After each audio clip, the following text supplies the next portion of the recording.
नमस्कार, आप live cities देख रहे हैं। मैं हूं गरिमा भारती। बिहार में बढ़ते अपराध से हर व्यक्ति परेशान है, चाहे वो सरकार में बैठे लोग हों, विपक्ष के लोग हों या फिर आम जनता हो।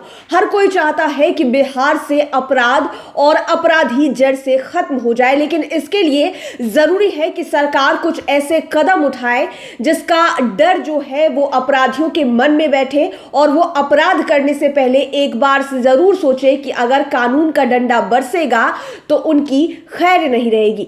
और ऐसा ही कुछ अब करने की सरकार सोच रही है। दरअसल बिहार में एक अपराधी अगर बार बार किसी अपराध को अंजाम देता है तो उसका बेल रद्द हो जाएगा। किसी भी कीमत पर उस अपराधी को जमानत नहीं मिलने वाली है। ऐसी व्यवस्था पहले भी लाई गई थी, लेकिन अब इस कानून को, इस व्यवस्था को और सख्त किया जाएगा। यानी कि अगर एक अपराध में बार बार किसी अपराधी का नाम आता है या फिर किसी भी अपराध में बार बार शिकायत आती है तो उसकी जमानत रद्द हो जाएगी। बेल कैंसलेशन का प्रोसेस उसके ऊपर लागू हो जाएगा। पूरी खबर आपको विस्तार से बताते हैं। बिहार में अब अपराधियों की जमानत रद्द कराकर पुलिस उन पर अंकुश लगाएगी।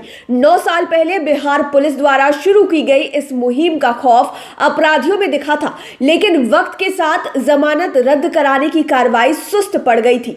अपराधियों के खिलाफ इस बड़े हथियार का इस्तेमाल एक बार फिर पुलिस पूरे जोर शोर से करेगी। डीजीपी एसके सिंघल ने अपराध पर लगाम लगाने के लिए मुख्यालय में तैनात पुलिस अफसरों के साथ जिलों के एसपी को कई बिंदुओं पर कार्रवाई के आदेश दिए हैं। अपराधियों की गिरफ्तारी, त्वरित अनुसंधान और एसपीडी ट्रायल पर फोकस करने को कहा है। डीजीपी ने इसके अलावे अदातन अपराधियों की जमानत रद्द यानी कि बेल कैंसलेशन कराने की मुहिम को जोर शोर से चलाने का निर्देश दिया है। माना जा रहा है कि पुलिस जमानत रद्द कराने की अपनी कोशिश में कामयाब हुई तो इससे अपराध की घटनाओं पर लगाम लगेगा।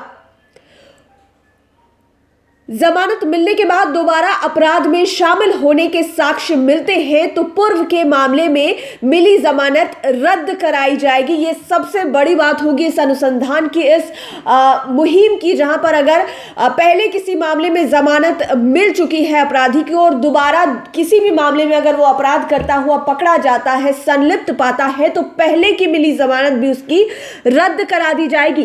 कानून में ऐसा प्रावधान है। इसके लिए पुलिस की ओर से जमानत रद्द करने के लिए अदालत से अपील की जाएगी। यदि ठोस साक्ष्य रखे जाते हैं तो पुराने केस में मिली जमानत रद्द की जा सकती है। ऐसा होने पर अभियुक्तों के लिए दोबारा जमानत लेना बहुत ही मुश्किल साबित होगा। जमानत रद्द कराने के लिए आईजी बीएमपी एमआर नायक नोडल पदाधिकारी बनाए गए हैं। जिला पुलिस और अदालत के बीच की कड़ी के तौर पर वह इस मुहिम को आगे बढ़ाएंगे। इसके लिए प्रयास भी शुरू कर दिए गए हैं। जमानत रद्द कराने को लेकर जिलों में मौजूद 20 सहायक लोक अभियोजक यानी कि एपीपी को अधिकृत किया गया है। इसके साथ आईजी ने बातचीत की है। इसके अलावे अदालती प्रक्रिया को तेजी से निपटाया जा सके, इसके लिए महाधिवक्ता ललित किशोर से भी उन्होंने मुलाकात की है। अपराधियों की जमानत रद्द कराने की मुहिम साल 2012 में शुरू हुई थी। तत्कालीन डीजीपी अभयानंद ने इसके लिए बाकायदा एक टीम तैयार की थी। जिलों में वैसे अपराधियों की सूची मंगाई गई जो बार बार अपराध में लिप्त पाए गए थे। उच्च न्यायालय में जमानत रद्द करने की अपील दायर की गई थी। अब तक 58 ऐसे बदमाशों की जमानत रद्द कराई गई है जो दोबारा अपराध में संलिप्त पाए गए हैं। हालांकि जमानत रद्द कराने को 800 से अधिक प्रस्ताव तैयार किए गए थे।